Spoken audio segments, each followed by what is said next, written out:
did one man make a complete career pivot from working with the dying in hospice care to living among the vines and writing about them? What did John the Baptist, Dom Perignon, and Saint Vincent all have in common? And what should you consider if you're going to visit the wine region Santa Ynez in Santa Barbara County? Well, you're going to get those tips and stories with our guest this evening. If you're watching this video on the replay, please, in the comments, type the word replay. I want to know where you're logging in from, what's in your glass, and of course, if you're here with us live on this video, I want to hear from you as well. This is based on a recorded intro or a recorded video conversation for my podcast, Unreserved Wine Talk. I'm Natalie McLean, and I gather together the most passionate people in the world of wine every Wednesday at 7 p.m. to talk to the most interesting people in the wine world, like our guest, whom I will introduce momentarily. And before I do, please let me know in the comments if you have any questions about what we're talking about, which tips you like. Also, 3 of you are going to win one of a copy of his terrific book, Adam McHugh's book called Blood from a Stone, a memoir of how wine brought me back from the dead. We're going to dive into that, but all you have to do is email me at natalie@nataliemclean.com and let me know that you'd like to win a copy. All right, back to our guest. Adam McHugh is a wine tour guide, sommelier, and certified specialist of wine. He is the author of The Listening Life, Introverts in the Church, and a regular contributor to Edible Santa Barbara and Wine Country. And he joins us now from his home in California. Welcome, Adam. We're so glad you're here with us. Thank you, Natalie. Thanks for having me on the show. Terrific. Awesome. So before we dive into the book, let's chat about your career as a chaplain. If I understand, that's a pastor or priest and you're administering to those who are dying in hospices. So maybe check me on that if I'm correct on those assumptions. And why did you go into the field? I did. I worked as a hospice chaplain for about 8 years. I was living down in I say down because I live in the Santa Barbara County area, about 2.5 hours north of LA. And I was living down in the Pasadena area, and I was driving from home to home and facility to facility, often in the middle of the night. I often worked the midnight to 8 shift. And I was with terminally ill patients and their families who were sort of grieving them and watching them die. And then I did a lot of bereavement counseling after the death of our patients as well. As far as how I ended up in that field, it's a little bit of a mystery in a lot of ways. I went to theology school after college because I wanted to go get a PhD and teach theology or church history or something along those lines, kind of burned out of academia. And becoming a minister was actually a backup plan in a lot of ways. I was ordained as a Presbyterian minister and sort of backed into hospice chaplaincy. I had to do a chaplaincy as an intern as part of my ordination process. I interned at St. Joseph's Hospital in Orange, the city of Orange, California, as part of my training, and so I at least had some experience with chaplaincy, but it was a lot of sort of personal upheaval as well as the Great Recession of 2008 that sort of led me into hospice chaplaincy. And I never intended to stay as long as I did. Did you come from a devout family, like a really religious family? Oh, my family was sort of like, I think religion was sort of a ritual or a tradition, not necessarily the source of that much devotion. And it was actually, so I grew up Lutheran, and we went to church once a month, but it was actually my senior year in high school when I developed a crush on this Southern Baptist girl that I ended up going to church a lot more avidly, to a Southern Baptist church of all things, which they were extreme teetotalers. And I never bought into all of that, but that's sort of what led me into a little bit more deeply into my faith. But, I didn't stay in the Baptist tradition for very long.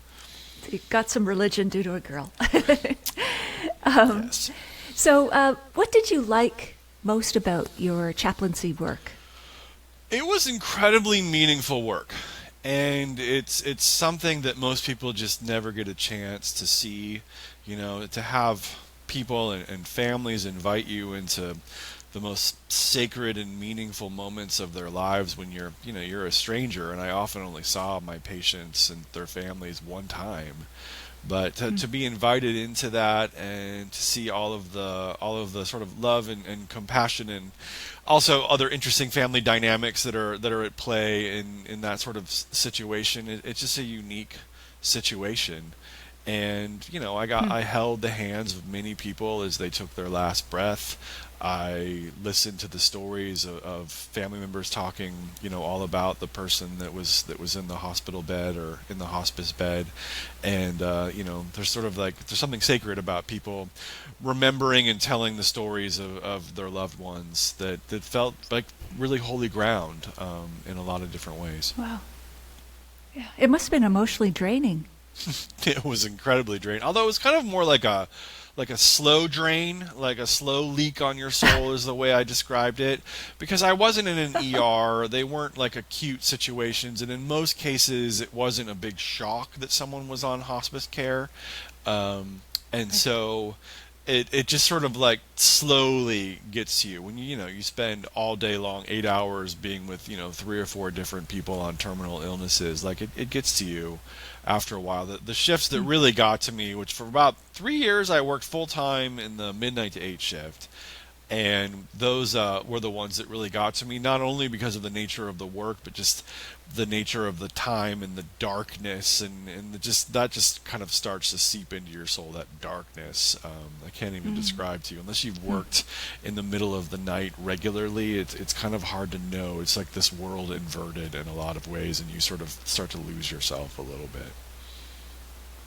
Wow. And I think you wrote that it sort of separated you from your senses? In some ways. I mean, when you're in the dark, for sure, when you're working in the middle of the night all of the time, it's, Sure. you don't see a lot, you don't experience a lot.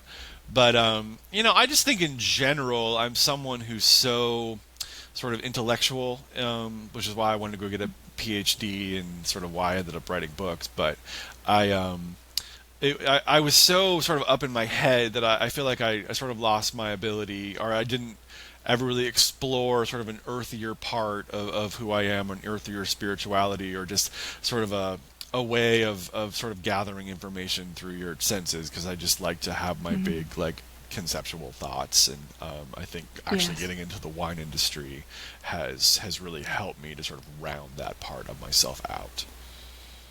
Oh, we have that in common, Adam. I left high tech. I'm a refugee from that, and that was all, inside, late nights. I used to joke we were the mole people. We didn't go out into the sunshine. We lived in our heads completely. Yeah. But yeah, I found new grounding and earthiness too in wine. So I totally resonate with what you're saying. So even though you deal with really serious topics in this book, both when you talk about the chaplaincy work and then even when you get into wine, you still maintain your sense of humor, which I really appreciate. So the book might be kind of dark without it, but how do you find that balance between dealing with these serious subjects, trying to lighten them, but not trivialize them? Right.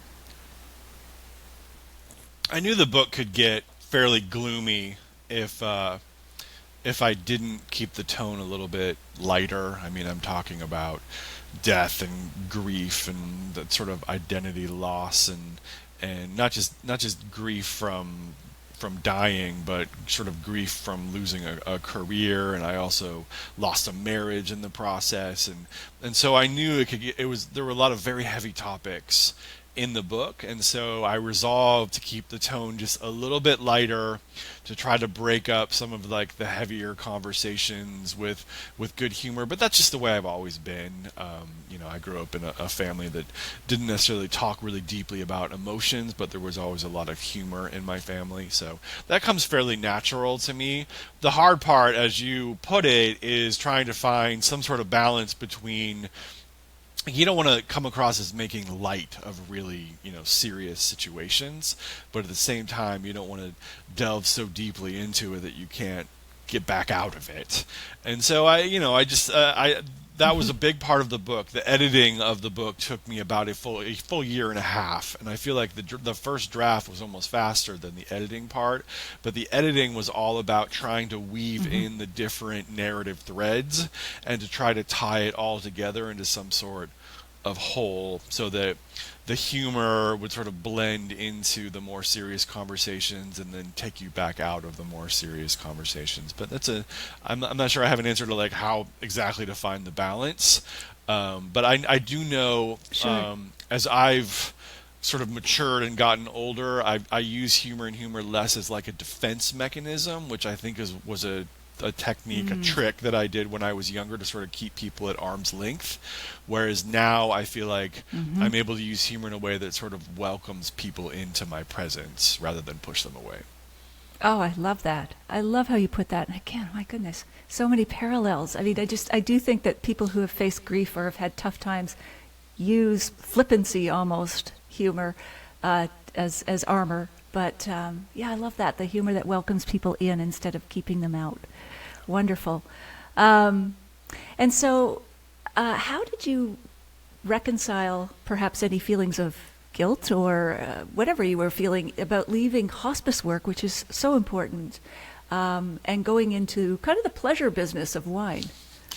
Yeah, I don't know if I felt guilty, but it was a much longer process of transition than I realized it was going to be. I had spent so much of my life, 15 years, sort of preparing for ministry, going to theology school, jumping through all of these different hoops to become ordained, and then working in various fields and eventually in hospice for most of that. There was so much of my identity that was wrapped up with that. I was Reverend McHugh, and that's how people referred to me, or Pastor Adam or whatever. But it took me a long time to come to terms with letting go of that identity, and that's where I feel like my knowledge about how to help people grieve was actually really helpful, because when grief is not just about like the big loss, death, but I think we grieve lots of smaller things throughout the course of our lives. And when there's a career change or a transition, I think it's critical on an internal level to acknowledge the end of a phase of your life or a previous identity or a previous person that you used to be before you can truly step into the next role, the next person that you're becoming in the new situation. And why is that? You just need some sort of closure? I hesitate to use cliche, but why is that acknowledgement so critical? There's a great book by a guy named William Bridges called Transitions, which is like the classic book on transitions, and I always have to pause and say the guy's last name is Bridges, and he's an expert on transitions. But he is the one that yeah, it blows me away. But he's the one that I read that book. I don't know. I've read it many times actually at various transitions of my life. But he's the one that said there's a difference between change and transition. And I think this is a critical distinction, and that changes are the outward changes that you make, whether it's a new job, a new relationship, whether you're moving to a new place, et cetera, et cetera. And we all do that. But transition is the internal process by which we acknowledge the end of a previous job, previous career, previous relationship, previous identity, previous stage of life, and we have to acknowledge that ending internally and sort of grieve the loss of that. That's my language, in order to fully step into the next role on an internal level. So you can actually be in a new job. And I experienced this in the wine industry for the first year, even two. I was in a new job, I was in a new career, but internally I'm not sure I'd ever really made the shift, and it really acknowledged the end of who I was before that. And that took some time. Oh, I love that. That's lovely definition between change and transition. I'm going to use that in life. So what was the moment you realized you wanted to go into wine? There's a world out there, you may have been feeling like you needed to leave hospice work, but why wine? I'd always loved wine. I grew up in the Seattle area, and my dad always had a pretty good collection of Napa Cab when I was growing up. That was definitely the wine of choice in the McHugh household when I was growing up. So I always had a suspicion that I would drink and enjoy wine, though obviously I wasn't drinking it then. And so that was on my radar. And as I got into my 20s and started drinking, wine, I started realizing how much I enjoyed it, how much it sort of brought people together, the conviviality and the joyfulness of that whole experience. And plus, I just felt like being able to order off a wine list was important when I was learning how to date. I just wanted to, be a little bit more, Back more to impressive. girls or women being your inspiration. Pretty much, here. right? I wanted to be a little bit more impressive than like ordering, like Corona off the wine list. So I so that it all kind of came together. But I always kind of knew I would love wine. But it was a trip to France that I talk about in the first 6 chapters of Blood from a Stone that really made me. I feel like a lot of people go to France and at the end of their trip they want to just devote their entire lives to food and wine, but I resolved that I was actually going to do it, and I stuck with it for the next 5 years after that. But it was really being in France and seeing, but it was also the not just the wine and food culture of France, but seeing the history behind all of these great wine growing regions. I'd always loved history, and it was particularly in Châteauneuf-du-Pape. This was back in 2010 when I took this trip. Spent a week in Paris, a day in Champagne, which was not enough, and a week in Avignon. But it was really in the vineyards of Châteauneuf-du-Pape that I really kind of felt my epiphany moment, which if you read the book you'll read about. But it all coming together. The wine and food and conviviality and joy and life in wine, which was so different from the death I had experienced in hospice, as well as the history and even sort of the spirituality that was present in that area, and even the history of the church that's so prevalent in that area, that all came together for me. And that's what made me want to get into wine. I love it. And do you feel you have as strong a calling to do what you do today versus when you first became a chaplain? I'll have to just admit up front, I'm I call myself a collapsed Catholic, but that's why I talk about guilt and calling and vocations. Right. But do you feel that calling toward wine, the strength of it in the way that you did to become a chaplain? I would say I feel a calling probably first and foremost to writing more than I do to wine at this point. But I definitely, especially back in those those vineyards of France, and in kind of coming back home and starting to explore wine more seriously than I had before, I definitely felt, I don't know if calling is the right word, but there was some sort of internal pull within me that felt quite a bit stronger than simply, oh, I'm going to go make a little bit more money in this particular career, or I'm going to change jobs for the convenience of it all. And there was definitely something within me that felt more intense than that. Great. I'm not sure if I'm quoting accurately, but I love your lines along these lines, I think. How can I live when others are dying? How can I not? I just found some of your insights there so inspirational. So, in retrospect, is there anything you would have done differently to get on this path? Or did it all sort of contribute to who you are and you wouldn't change a thing? The story that I tell in the book is, it's a roller coaster. It's a little bit tumultuous. And I wish that there are parts of me that wish that wasn't, there wasn't quite so much upheaval in my story. I went through a divorce, like I moved from Pasadena to Santa Ynez and then moved back and went back and forth for a while. But ultimately, it was all part of the story.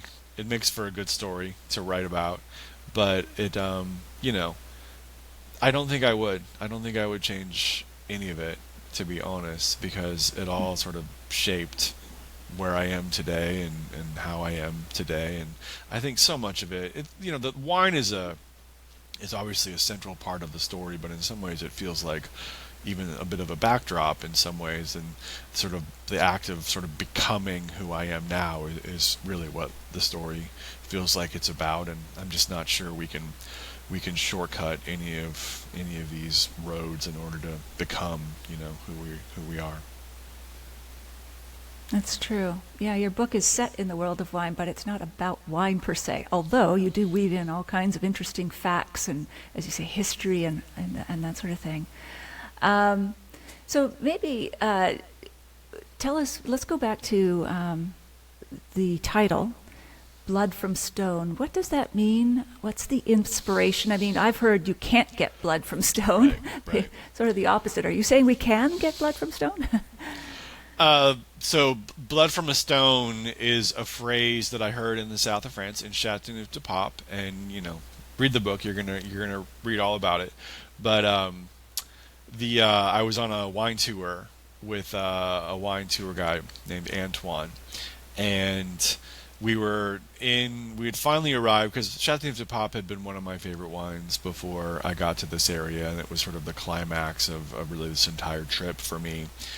And we finally got there. Why did you like Châteauneuf-du-Pape? I don't know, because I grew up, assuming that I would be drinking mostly Napa Cab, because that's what my family always had around, and so I think my palate, like at first, sort of went towards bigger, bolder, blockbuster reds like Châteauneuf.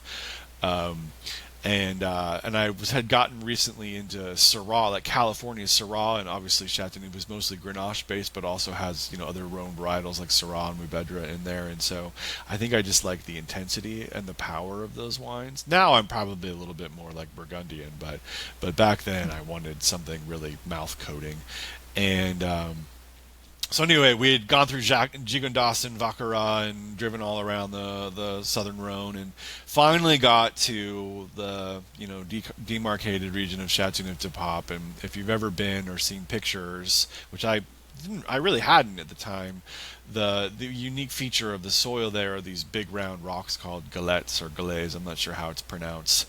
That these big flat round rocks that look like small hamburger buns to me. And they're covering all the soil in these vineyards, and the vines are not trained on trellises, but they're like head trained. They're gobelet trained. They look like little trees. So you have all these little trees coming out of these huge like round rocks. And I didn't really understand that there was actually soil under there at the time. I thought it was just rock all the way down to like the subsoil. And so I asked Antoine, I said, how in the world can you grow anything out of these rocks, grow anything here? And he sort of smiled and winked, I think, and he said that's why the local expression here is making wine is like squeezing blood from a stone. And that was my revelation moment. And people think I'm making this up just for the sake of the story, but I honestly, one of my first thoughts after hearing that phrase, it hit me like a ton of bricks, was I'm going to write a book by the name of that phrase. People don't think I'm making that up, but that was actually true. I was like, not only is that a revelatory phrase for me, and that there's miracle, there's renewal, there's resurrection in that, and there's miracle, but I'm going to write a book by that title. So I did back in October. And it's so visual too. Yeah. Oh, yeah, that's fabulous. It ties it all together. And just a side note, the round galettes or stones in the Rhone, did they get that way? Were they chafed in water? Like, was it an ancient seabed or something? How did they get so round? They were, so when the glaciers, however many millions of years ago, like retreated back from that area into the Alps, they essentially, all that pressure and movement like tore huge chunks off the Alps. I think it's quartzite based. And then the Rhone River, which is still huge but was massive, millions of years ago, and covered really that entire region, basically like pulled all those rocks down and then smoothed them out over millions of years. So that's how they got to be there in those vineyards. Yeah, because they're quite iconic. You see pictures of these old wizened small trees, as you mentioned. They're not on wires and trellised. And then these round rocks. The only one that I can compare it to is kind of the Walla Walla Valley in Washington. They tend to have some round rocks out there and similar district, styles. Yeah. Yeah. Yeah, Yeah, I'd never seen anything. exactly. I'd never seen anything like it, and I still haven't to this day. So, I think I was just sort of, I was sort of searching for meaning in that trip. I had actually been laid off from hospice, and I would later go back to hospice, but I think just sort of the renewal and the miracle in that phrase kind of felt like it raised me from the dead. Wow, beautiful, a real epiphany. Um, and so Châteauneuf-du-Pape, just a little background that you included in your book about that region, how it relates to the Catholic Church. Châteauneuf-du-Pape means the home of the Pope, the new house of the Pope. Yeah, new chateau of the Pope, I think, is the most literal rendering. And I'm not Catholic, but I went to theology school, and I sat through some pretty droning lectures on like papal succession all through the Middle Ages, and really did not care about any of that at all. And so I had not been paying enough attention, and it was actually news to me that in the 14th century, and I learned this on this trip, the papal throne was actually relocated from Rome to Avignon in the south of France, and that's why you have this huge walled medieval city that has way more resources than you would expect it to have, because the papacy was in Avignon. Pope Clement V relocated it in the early 1300s, and it was there for about 70 years. And that actually is what led in a lot of ways to the development of viticulture in the south of France. Pope John the 22nd, who was after Clement V, he got a little bit more serious about developing the wine region that we now call Châteauneuf-du-Pape, and he moved his, or not, he built what was called like basically a vacation home, which is hilarious because it's like a castle, into the area now called Châteauneuf-du-Pape. It's about 10 miles north of Avignon, and then he brought in some vintners or farmers from the southwestern part of France, like Cahors, and they really developed that region for wine, mostly for sacramental purposes at first, but then for commercial purposes as well. Sure. And while we're on the blood from stone, you use another term in your book, blood from the vine or blood of the vine. What does that mean in relation to winemaking? I think, well, I mean, I think blood of the vine is sometimes used to refer just to wine itself, and there's an ancient connection between blood and wine that goes all the way back to the Egyptians and the Greeks and the Romans. Wine was considered the blood of the gods, or the blood of the wine god. But also, that's a phrase that is sometimes applied to winter pruning, that when you prune like in late winter or early spring, the vines start to bleed out a little bit of sap, and that was called the blood of the vine. Saint Vincent, who became the patron saint of winemakers, largely because of his name, as far as I know. Vincent in French sounds like Vincent, blood of the vines, but his saint day is January 22nd, which at least traditionally, I don't know if it's practiced much anymore, was the first day in France that you could start winter pruning. So blood of the vine got connected with Saint Vincent. I love all these tie-ins, because even Christ said, I am the vine, and those who don't follow me will be burned, like they burn the old wood, the sticks of the vines around this time of year. And then there's the wedding of Cana and all the rest of it. No shortage of biblical references to vines and wine, that's for sure.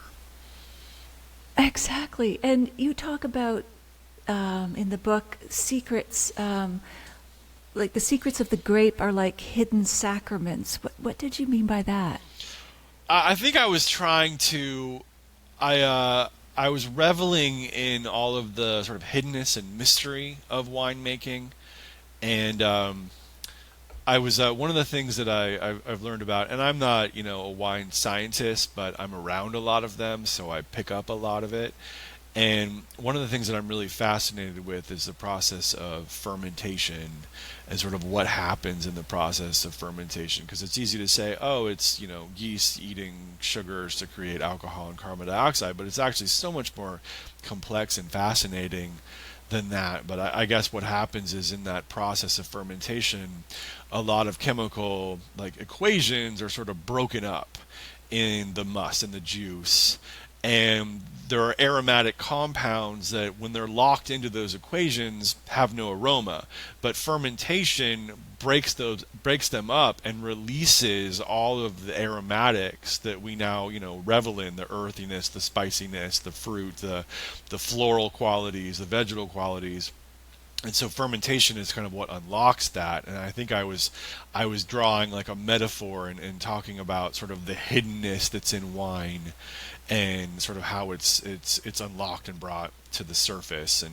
And I was playing with the idea of sacrament. A sacrament is basically sort of a visible symbol of sort of a spiritual reality, and talking about how some of the most meaningful things are hidden until they're brought to the surface. Yes, and back to change versus transition. Yeast and sugar don't just change into wine; they transition into it in the way that you describe it. So many things are happening. It's not a simple change. Right. It's the idea of transformation. Yeah. There's a lot of parallels there. Yeah, absolutely. So let's go to, there's some interesting wine tidbits that you weave deftly in through your memoir. You talk about why France planted forests that today make some of the most prestigious oak barrels in the world. Give us that little backstory. Yeah, when I was taking the bullet train from Paris to Avignon, which is an amazing trip if you haven't done it. But as I was doing that, of course, wine was on my mind the entire trip. But once you get outside of Paris, it's forests, it's craggy hills, it's rock outcroppings, it's extremely rural. And I was thinking about something that I think I read this in Hugh Johnson's book, The Story of Wine. Which is one of the best, history of wine books ever written. But the Sun King, Louis XIV, supposedly planted many of the great forests in the center of France as basically material for creating a navy. He was envious and threatened by the Dutch and by the English, and he wanted to, make France a naval superpower, which obviously never happened. But as a result, France has all of these like huge, mighty oak trees, especially in the misty center of the country, and then up towards Alsace as well. And those have become like timber for the staves for the greatest, wine barrels in the world. So I remember thinking about that as I was taking the train down from Avignon, that I think the Transace forest is not too far from there. And I have lots of friends that get super geeky about oak barrels and what forests they come from, and how they're, what sort of different seasonings like oak from different forests in France, kind of create in wine. So it's a fun conversation. And seasoning meaning how they toasted it? I think I was the intensity of the fire, the internal? Right, and that very much, obviously, the longer it's toasted, the longer it's heated, sort of the more chemical compounds are released that will affect the flavors and textures of the wine. But what I was thinking about, it's more than that, was I hear a lot of people refer to oak barrels as more like different ingredients or seasonings for a winemaker, just like a chef has different seasonings. And so if you get, really finely tuned about it, you can say, okay, well, Seguin Moreau barrels from this particular forest create a slight chocolate or roasted coffee note, or, so it's like a seasoning for a wine, for the winemakers that get really kind of serious about that. I've also heard it called the ketchup of the wine world, because sometimes oak can be overused to mask winemaking flaws, but I know that's not what you're referring to. No, that is not what I'm referring to, but you're absolutely right. And just while we'll geek a little bit on the oak, so the French forests, the oak trees tend to grow straight. I don't know if you found out why they grow so straight in France, but also they have a tight grain. So what does that mean for the oak barrels? I think the reason they grow so straight compared to American oak is because it's cold and misty in many of those forests in the center part of France, and so it's a survival instinct. They just want to grow straight up toward the sun. But because it is cool there, they grow really slow, which is why you have those really tight grains. And the tighter the grain of the wood, as far as I know, excuse me, I'm going to get a little water here. Oh, sure, please. The tighter the grain of the wood, the more subtle the impact in the resulting wines. Whereas American oak is generally not used, except in there's exceptions in Rioja region of Spain, and then I think Camus up in Napa uses American oak in some cases as well.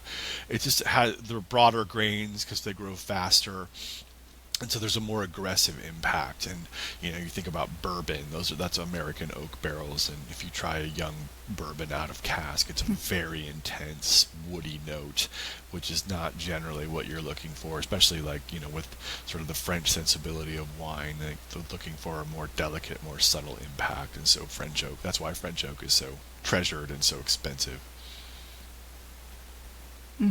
Expensive. How much can an oak barrel cost? I've heard up to $5,000. Like $3,000? I've heard up to 5,000 Oh, actually. It was insane, for a 300 bottle barrel. I've heard brand new Francois Ferré barrels can run that high. So, but I've heard it kind of on average anywhere between 1,500 and 3,000. Still, that does not, and they do not hold. That's 25 cases of wine for $3,000. That's a big capital investment for a winery. And so we tend to think of French oak imparting vanilla and spice, but American oak sort of sweet coconut notes. Is that just the nature of the trees themselves, or is there any other reason? Is it that looser grain, or? I think it's probably. I mean, it's all white oak, but it's actually like the American oak is a different subspecies of white oak than French oak, and so my guess would be it's different chemical compounds within the wood that's released through the toasting process. But and it's a generalization, but yeah, French oak is known for vanilla, anise, like spice notes like that, whereas American oak is coconut and dill. I always pick up a dill note like in Rioja, which I think comes from American oak, but it's probably just different chemical compounds in the wood. So, and if you've just joined us, welcome to the Oak Show. Anyway, I'll wrap up my oaky questions right now and get back to sort of the more religious aspects of your memoir. It just struck me, but I could be wrong, that it was more the Catholics who cultivated the vineyards back in the day than the Protestants. Was that because, I don't know, let me just speculate and then you can correct me. The Catholics believed that, it was an expression of God's love, whereas the Protestants tended to abstain, the Protestant work ethic. Catholics, well, I do remember from Mass, this is the blood of Christ. It's not a symbol. Like they were more literal, maybe less metaphorically minded. Do you know why the Catholics were tended to be cultivating the vineyards? It's probably even more simple than that. It's that there weren't any Protestants until the 16th century. So throughout the Middle Ages, there you go. All the monastic orders, especially the Benedictine and the Cistercian monks, were the ones that cultivated the great vineyards after the fall of the Roman Empire. They were sort of entrusted with the vineyards that Rome had once planted and tended, and so. But until Martin Luther nailed the 95 Theses like in the 1500s, and so. But then after that, I would say that Protestantism was more of a sort of intellectual and theological movement, and I think we've lost in a lot of ways sort of the earthy spirituality that some of those monastic orders had. I love how they interwove, the great vineyards of Burgundy were pretty much all planted and tended by like Cistercian monks, and historically. And but I loved how they interwove like prayer and devotion and reading and preaching with backbreaking labor as well, and the invention of a great deal of technology as well. Whereas the Protestant movement has been more traditionally an intellectual movement, and then as you get later into like American Protestantism, it's a very like teetotaling culture in a lot of different ways. And so in some ways I feel like more connected to a Catholic sort of understanding of wine and spirituality than I do to sort of the Protestant sort of fear about it. And that's a vast generalization, because there's lots of Protestants that are like Episcopalians Sure. that are very into wine, but that's still, I think that's kind of the way you could paint it. Yeah. Well, yeah, I love that whole integration of mind, body, and soul with the monks praying and then out there tilling the vineyards or whatever they were doing. Yeah. Tell us about the most famous 100 acres the Cistercians tended, Clos de Vougeot, Yeah. for 250 years, I think you said. Why was this vineyard so special? I think, well, for one thing, it was big. I think it was even 125 acres. Right, and it was in actually. Burgundy, I should say. Which, yeah. in Burgundy, Yeah. in the Côte de Nuit, and I mean, it's a huge, in Burgundy, the 125 acres is massive, and they would always, the monks would enclose many of the great vineyards with what's called a clos, a small stone wall. It's essentially cloistered the vineyards that had these distinctive expressions or were considered the best. But Clos de Vougeot is interesting from a modern perspective, because anyone that knows Burgundy, and I'm still as we all are learning more and more about Burgundy because it's so complicated, that Clos de Vougeot, it really depends on the different producer that that's making the wine, because there's actually so many different terroirs within those 125 acres. It's has a big stone wall around it, but it's far from a monolith, and so it's all Grand Cru. But I've heard many people say that, truthfully, in terms of quality, there are parts of it that are Premier Cru, or even village level, and then there are parts of it that make some of the best wine in the world. But it's interesting. It probably had more to do with like ownership, or sort of how it was bequeathed to them that got it enclosed, because there's actually so much variety within Clos de Vougeot. And then, again, I may have my historical facts wrong, but as I understand it, Napoleon sort of took the vineyards away from the religious orders, didn't have primogeniture, meaning the first son got everything the way they did in Bordeaux. So the Clos de Vougeot, there's I don't know, is there more than 100 owners, each having like a small vineyard row or even less of one row today? Yeah, I don't know exactly how many owners there are, but this is the case all throughout Burgundy, really, and that's sort of what led to the negociant system, because you're absolutely right that the Napoleonic code said, okay, we're no longer just going to pass it to the eldest son, but that we're going to, inheritance is going to be divided evenly among all children. What that means is you end up, and then you think about that, that was 300 years ago, and you think about that, continuing to be broken down year after year. It means that there's particular family members or families that have like one bush, like have one vine in the Clos de Vougeot, or in wherever, and so that's why these big companies called negociants come along now, and they purchase fruit from all of these different families and businesses, and are able to make wine in greater quantity, because you really can't make much wine out of one row or a couple of different vines. Sure, that makes sense. So let's talk about some of the famous religious folks who made major contributions. You've already mentioned Saint Vincent, patron saint of wine. Dom Perignon, what is his contribution to wine in your opinion? I mean, there's the mythology around him. He was was it 17th century in Champagne, I think around Epernay. But the mythology is that he created sparkling wine, that or sort of discovered it. He's got the myth is that he's in his cellar and he says, "Brothers, come quickly! I've invented the stars." And it's a great story, but it's a pretty much clearly a fabricated story by one of his later fans, and because truthfully, I think it was 7 years before that Fan fiction, the first fan fiction.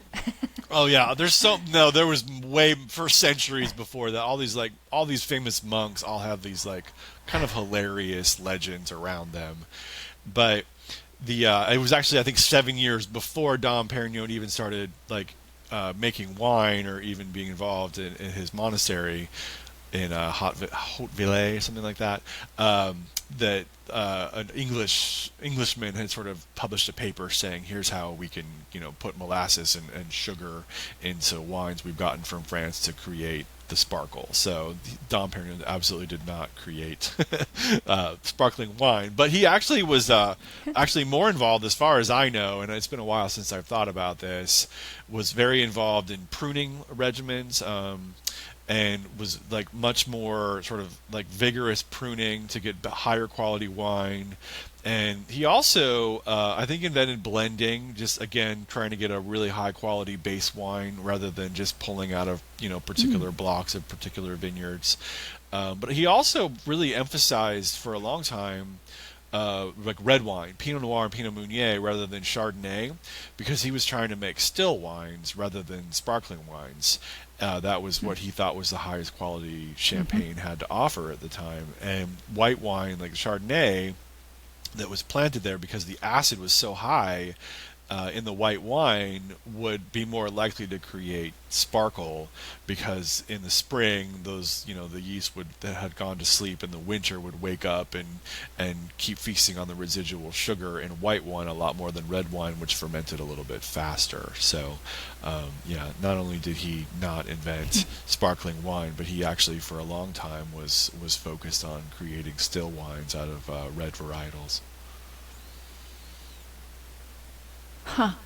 Well, I heard he was complaining about the bubbles, not trying to get them in there, but that's interesting. And then why did John the Baptist, why is he known as the patron saint of the cellar?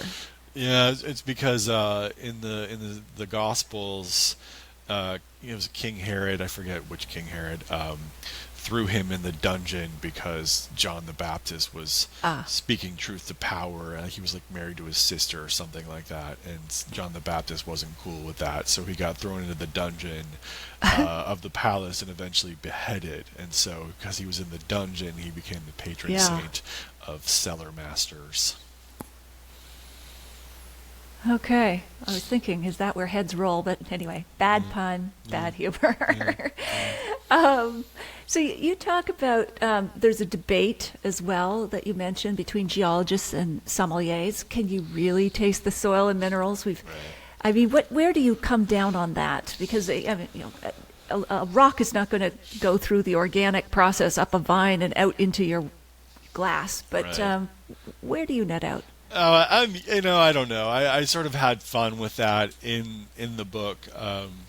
I think it's a bit of a tempest in a teapot, but everyone always has to have something to debate about in every field, and I find it a fascinating debate.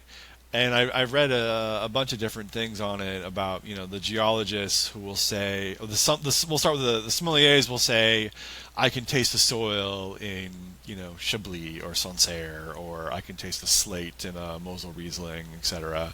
And then the geologist will say, actually, that's impossible. There's no way for vines to metabolize rock to the extent that then they actually deposit those aromas and flavors into their fruits and create wine that tastes like the soil. Excuse me. And I think there's probably a lot more conversation to be had around that, but it's always just, the question is always, if that's true, then why is it? Then is it just analogy, or is it just enough people have said they can taste the chalk from Chablis, that Kimmeridgian soil in the wines, that therefore now we're all sort of persuaded that that's what we're tasting. And they're trying to describe non-fruity components of the wine, and so the heralded minerality of Chablis and Sancerre and whatnot. I think it's kind of a funny debate. After being in hospice for 8 years, I find sort of the idea that people are really up in arms about whether you can taste rocks in wine from a scientific point of view. I find it kind of funny. But it's still kind of a fascinating topic. First world problems, yes. Yeah, extremely first world problems, but it's an ongoing debate, and I sort of make light of it a little bit, but I actually find it pretty interesting. And so you, why did you choose to go to, I think I mispronounced it earlier, but the Santa Ynez Valley in Santa Barbara County? Valley. Why there versus Ynez. The Okay. easy answer is it's 2.5 hours away from where I lived, and Napa is about Ah. 8 hours away from where I lived. Um, and I Mm-hmm. just, but I the and the other easy answer to that is there was a movie that many people have heard of called Sideways that actually introduced me for the first time to the Santa Ynez Valley. I was living east of Pasadena, about, I guess, maybe 3 hours away from Santa Ynez, and this movie in 2004 comes out starring Paul Giamatti that is set and filmed in the Santa Ynez Valley, and I was so it's kind of a dark comedy, but it's sort of a sad and comedy in a lot of ways, but still it like won an Academy Award for the screenplay, and but I was so taken at the time with the way this valley, I say this valley because I live here now, was portrayed, and just kind of this bucolic, beautiful, wild, rural area. I was so taken with that I knew I had to come up and visit as soon as I saw that movie. And that's one of the only movies in my life I've ever seen more than one time in the theater. I saw it twice in the theater. And probably 3 weeks after I first saw the movie, I drove up here to Santa Ynez, and I just fell in love, like, from the very beginning. It was so different. I'd been to Napa like a couple of times, which to me always seemed so opulent and decadent and polished and, incredible. But Santa Ynez felt like the wine backcountry to me. Kind of felt like you were hiking into the backcountry and you were tasting Pinot back in the day out of corrugated shacks and old barns, and I really loved the wine. They're a little bit more And do you think the reserved. wines of the region are undervalued? I was going to say I really love the Mm-hmm. wines. I felt like they were a little bit more reserved in nature than some of the kind of the big blockbuster cabs of Napa and or Paso Robles. And I don't know if they're undervalued. I mean, I feel like this valley now at this point has been very much discovered by Los Angeles, and we've seen big changes in the last 2 or 3 years with COVID and a lot of LA refugees moving up here, like I once was, and I think there's a certain reserve, a certain kind of coyness to the style of wine around here that I really appreciate. There's more delicacy to our style here because of a pretty cool climate, and so I very much love the wines here. If I'm not drinking French wines, I'm absolutely drinking Pinot Noir out of the Santa Rita Hills. And so if we're planning a trip to your region, what are your top tips on getting the most from our visit there? I would say search out the small producers, and there's not too many big producers here, but the ones that if you just Google wineries of the Santa Ynez Valley, you're going to get some of the bigger, sort of more photogenic ones. But for me, it's all about, I think 80 something percent of the wineries in this area are made by family-owned wineries who make fewer than 10,000 cases a year, and those to me are the hidden gems of this valley. And so I would search out producers like Story of Soil and Dragonette and Future Perfect, more than I would some of the bigger, more sort of TikTok-oriented wineries. And I would probably stay in Solvang, which is this funny little Danish enclave that was established a little over 100 years ago, that was sort of built. It sounds super kitschy, and it kind of is, but at the same time, it's really charming and lovely, especially at Christmas time because they really do it up. But it's this town of half-timbered buildings and windmills and stork's nests and very authentic Danish bakeries, and it's a good home base for exploring the region. So those are a couple of the things that I would say. Try find the small producers and explore Solvang a little bit. Great, excellent. All right, so before we jump into the lightning round, many people who've written a memoir say they did it because, others reading their stories will feel less alone. I'm asking you this selfishly too because I've just finished my own memoir. So how do you dig deeper into that phrase? What does it mean specifically, that you want to share your story, which is unique to you, but when others read it, they'll feel less alone? I just think ultimately the point of writing a story that's going to be for public consumption is that, for me anyway, the hope is that people will connect with it. I want people to hear a little bit of their own story and my story, because we're all humans and we have so much in common. And we all have had grief and loss and transitions and career change, and many of us have been through divorces and lots, life pains, and there's a real vulnerability to writing a memoir where you really lay out sort of the process by which you arrived somewhere. It's one thing to talk about, well, now I'm here in the Santa Ynez Valley and I drink, really good wine and I work in the wine industry and life is awesome, but the process to get here, was so painful and so difficult in many cases.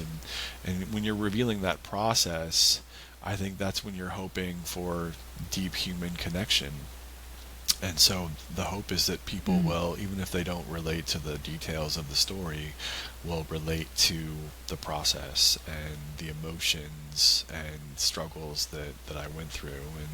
And I think and I've already had this, I've gotten great response from a few people that are just like, yeah, you've inspired me to take this step, or I just, I laughed and I cried through your story because it reminded me of, some things that I've been through. And I guess ultimately, I don't think I'm ever going to write blockbuster New York Times best-selling books, but I think ultimately you hope that people will feel less alone and that they'll connect with your story.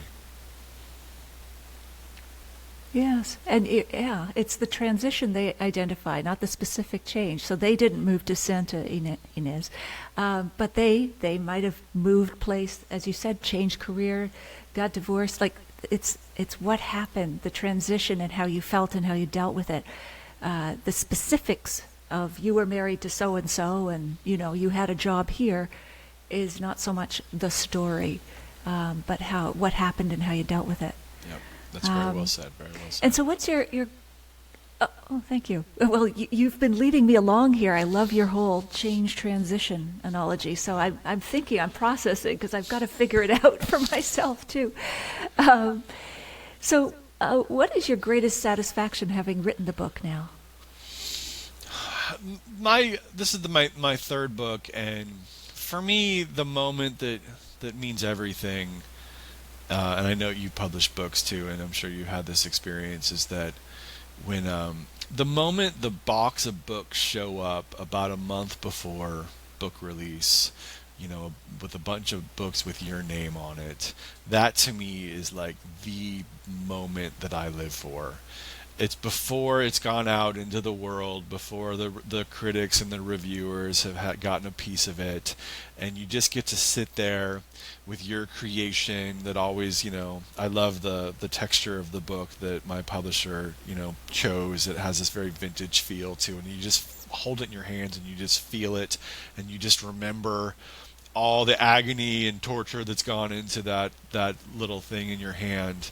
And that to me is what I live for. That's the moment. And then after that, it goes out into the world, and it feels like you're sort of like dropping off your kid at college, and you hope that you've taught the kid well, and that they're going to go and make good choices, because then it sort of like feels at that moment like you let it go in a lot of ways, and then you just don't control what's going to happen to it or what people are going to say about it after that. But that one moment is like your moment with the book.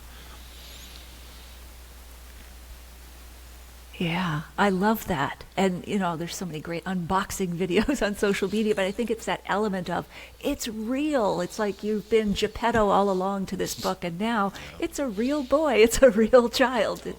It's, terrific. So let's go into the lightning round. Just a few quick questions, quick answers. Is there something you believe about wine with which others might disagree with you?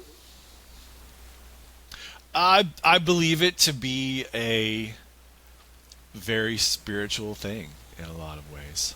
I believe it to be not only a beverage that we can enjoy, but something that may actually sort of lift our minds towards higher thoughts and even toward God.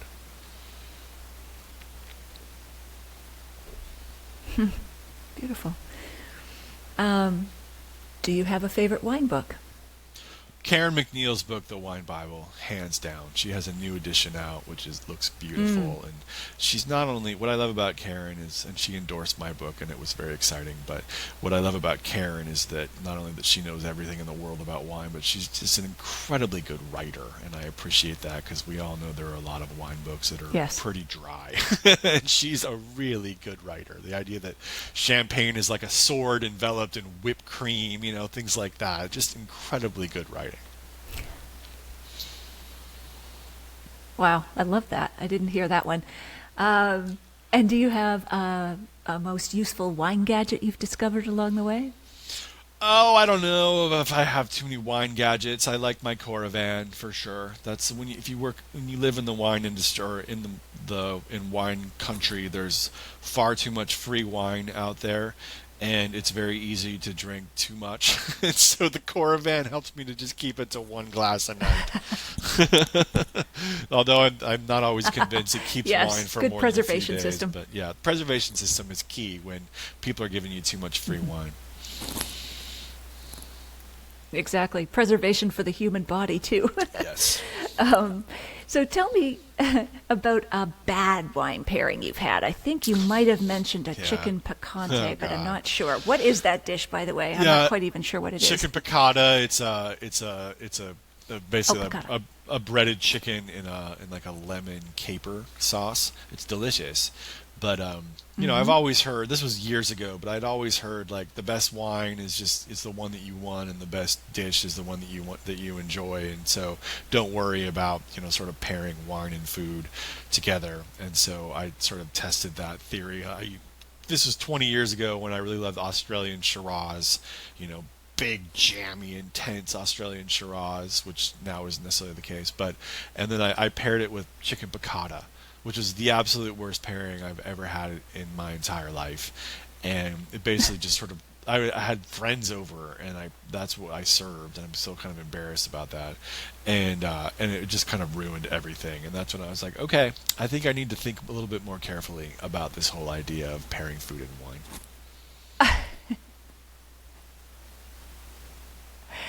And do you have a great wine pairing?